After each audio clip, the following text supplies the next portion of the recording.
प्राचीन कथा के अनुसार चंपापुरी राज्य में राजा माधवा और रानी लक्ष्मीपति का राज्य था। उनके 7 बेटे और 1 बेटी थी। एक बार राजा ने बेटी रोहिणी के बारे में ज्योतिषी से जानकारी ली तो उसने बताया कि रोहिणी का विवाह हस्तिनापुर के राजकुमार अशोक के साथ होगा।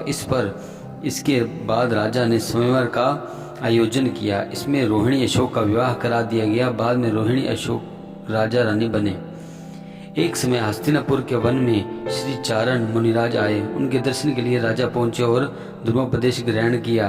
बाद में पूछा कि उनकी रानी शांतचित्त क्यों है। तब उन्होंने बताया कि इस नगर में एक समय में वस्तुपाल नामक का राजा था, जिसका धर्ममित्र नाम का मित्र था, जिसकी दुर्गंधा नाम की कन्या पैदा हुई। लेकिन धर्ममित्र परेशान रहता था कि उसकी बेटी से विवाह कौन करेगा। लेकिन बाद में उसने धन का लालच देकर वस्तुपाल के बेटे श्री शेण से दुर्गंधा का विवाह करवा दिया। इधर दुर्गंधा की दुर्गंध से परेशान होकर श्री शेण एक माह में कहीं चला गया। इसी समय अमृतसेन मुनिराज वहां आए।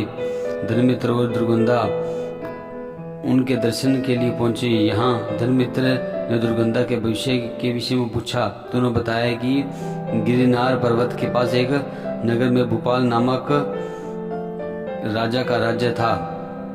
राजा की सिद्धुमती नाम की रानी थी। एक दिन राजा रानी वन जा रहे थे। तभी मुनिराज को दिखा कि तो रानी को घर लौटकर आहार की व्यवस्था करने को कहा। रानी घर तो लौटाई, लेकिन गुस्से से मुनिराज के लिए कड़वी तुम्बी का आहार तैयार कराया। इससे मुनिराज को बहुत कष्ट और उनकी मृत्यु हो गई। राजा को इसका पता चला तो उन्होंने रानी को महल से निकाल दिया। पाप के कारण रानी को कोढ़ भी हो गया और आखिर में उसकी मृत्यु हो गई और नरक में गई। यहाँ दुख भोगने के बाद पहले वह पशु योनि में उत्पन्न हुई, उसके बाद वह बात तुम्हारे घर दुर्गंधा नाम की कन्या के रूप में पैदा हुई। इस पर धर्ममित्र ने ऐसे व्रत के बारे में पूछा जिससे उसका पाप कटे। जिस पर मुनि अमृतसर ने उन्हें रोहिणी व्रत का महत्व और विधि बताई। दुर्गंधा ने ऐसे किया और सन्यास में मृत्यु के बाद स्वर्ग गई।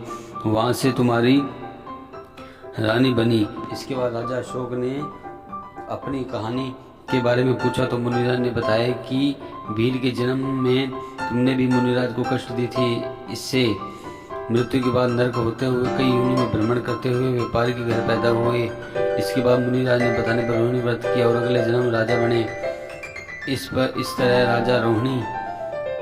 राजा रानी रोहिणी के व्रत के प्रभाव से मोक्ष को प्राप्त हुए।